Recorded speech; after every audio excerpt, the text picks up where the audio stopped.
I'm at G. And if it's new, wild, or just plain dumb, we on it 24/7, 365. Politics, we react. street news, We react. celebrity dramas, alien babies, Donald Trump dropping tariffs, sneezing in 4K. On them. We on that. We're on it. 100. My key. My G. Yeah, something new.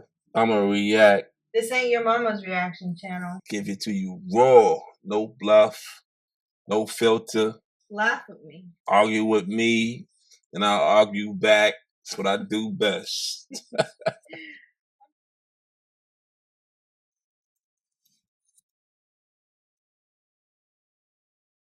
Hi, everyone. Welcome back. That's my key. That's my G.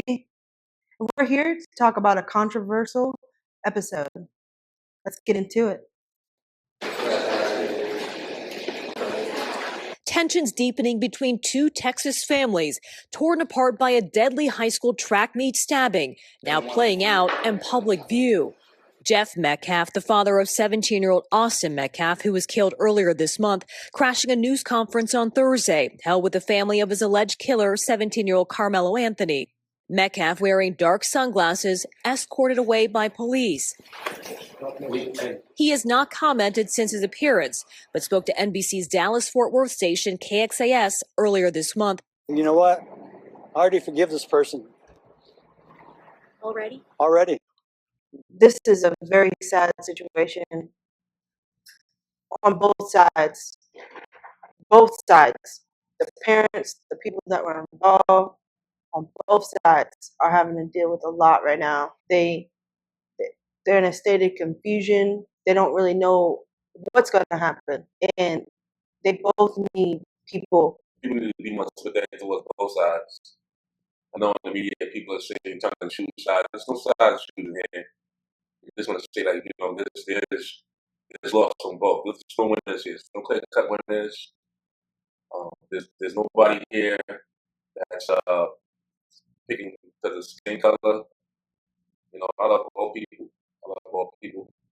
I feel like these young men, his future is down. Like there's no future for them now, and we need to come together as people and start to focus on what's more important to teach our youth how to stay out of trouble, how to participate in these things. So there's a lot of misguidance going on here.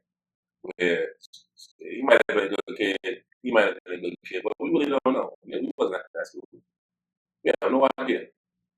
And I think that it's showing now is why everything should be more upfront, more transparent, and so we can look into the lives of both families, and not just the families on what they did in their previous past. Because it has nothing to do with the situation.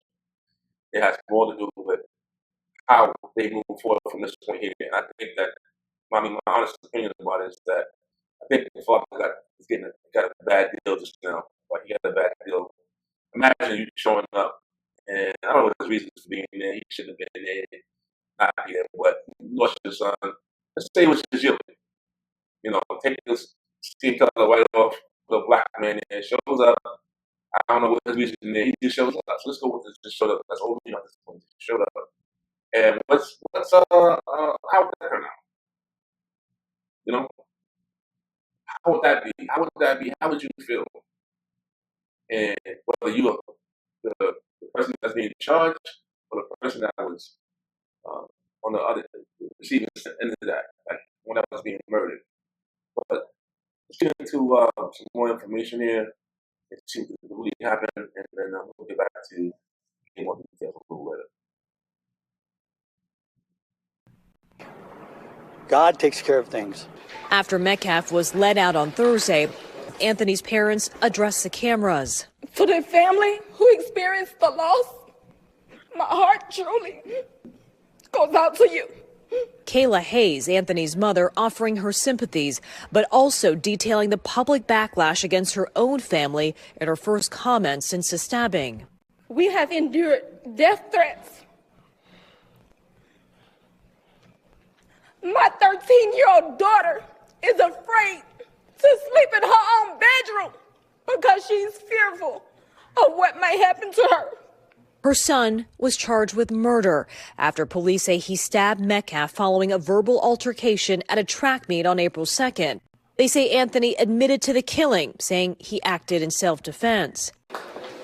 Dominique Alexander, president of the Next Generation Action Network and a spokesman for the Anthony family, spoke to Top Story earlier this week about those claims. I think that Black America as a general right, is saying, how is it absurd that a Black child is claiming self-defense, but we always see repetitively white children being able to say self-defense and there's no problem. On Monday, a judge lowering Anthony's bond from $1 million to $250,000, releasing him on strict conditions of house arrest, ankle monitoring, and weekly check-ins with the bailiff. A grand jury still has to decide whether to move forward with an indictment. I don't know why we are being targeted and discriminated against before a fair trial. Our son deserves the same rights under the law that everyone is afforded to. And Kathy Park. Yeah, this is a sad situation. Well, I'm not saying this is what the dad was there for, but it sounds like she was trying to give her condolences. So I think that may be why he was there. I mean, maybe he wanted. She did. I mean, she gave us condolences. Yeah. I think that was good. That was honoring her. So that was, very honoring. What if the father just wanted to be there for that? Yeah, I mean, I guess people don't really trust the fact that that's truly what their intent is, or somebody else had a different type of motive. But it seemed pretty up and up. Like, it seemed like he really did. If he didn't want to start no trouble. I mean, I don't think he wanted to start trouble. And I don't know if he had any type of orders to stay away from the family, no contacts, stuff like that. I don't know that. So what if he wanted to go there to see how they are as a family and what they had to say and see them in person and see if these emotions real? What if he wanted to drop the charges because he knew maybe that would have been the case? You never know. yeah, he might have. He said we'll talk about that later. But he seemed to he's pretty much on trail of what I think his intentions might be. I don't know, but I'm just saying for what it seems like. I'm not, But I feel like once we can get to the end of this, what's going to be the end result? Like, what if it doesn't go the way people want it? You can't, you know what I'm saying? How you going to handle that? So you can get this hype up and say, hey, he did it. He's wrong. He's right. And then it's going to be one judge, one jury, and then the result. Can you live with the result? That's all I want to know. Can you live with it? Joins us now. Kathy, not long after the Anthony family press conference, police were called out to the Metcalf family home. Do we know what happened there?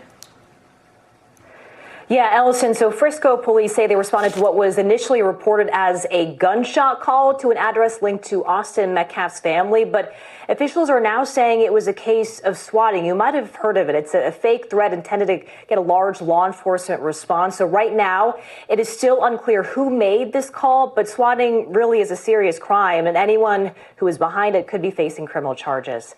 Ellison? Kathy Park, thank you. Thanks for watching. Stay. All right.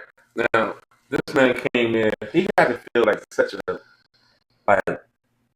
the world is against him. Somehow, his world was going good. And even it wasn't looking the way that it looked, now it looks that way. Like, somebody called the police on this man and said he was swatted him and sent police to his house. That's not a game. After losing his son, and then he could have lost his life, very easily. In that whole confrontation, he could have lost his life. Wrong move, wrong justice, can't prove it. But if you don't have no ID on him, can't prove who he is. They don't know who he is because this situation is happening. They have no idea who that is. What do you think about that? I think that this is definitely a subject where you have to kind of look at it from the big picture. the big picture is this. There is two young men. There's one and one, that's two. What happened? What led to it? The details we will not know until the end. So once that comes to light, then I think everybody can put their judgments on this. I think that they can make, their opinions and everything like that. But I think right now we need to not rush to judgment about either party. I think we need to. No facts out here. Yeah, there's no facts to go on, and so when you just rush to conclusions, that's when people get hurt. Right. That's what the mother was trying to say. Like, our family is being tormented. And, others say that the other family same way. They're being tormented too because now people want to defend them. You got a bunch of goofy stuff going on. And this is a real situation. I couldn't imagine. Like these people, knocking on my door, threatening me. I had to uproot my family. We got to go into hiding. My son is about to go to spend the rest of his life in jail. And, what did I do wrong? Can I help this? We got people like cameras. Every time you turn around, there's a camera around. You have no privacy at this point. And like, couldn't imagine. So I wish the whole families, the best. And I feel like, hopefully we can all get through this as a people. And we learn from these mistakes and, teach our youth to, do better, strive for better, and try to get along. If anything, try to get along. Let's get along. But till next time. Till next time. It's my key. This is my G. Stay safe. Know your place. And love life. Don't forget to subscribe, hit that notification bell for more content. Like, dislike, comment what you think.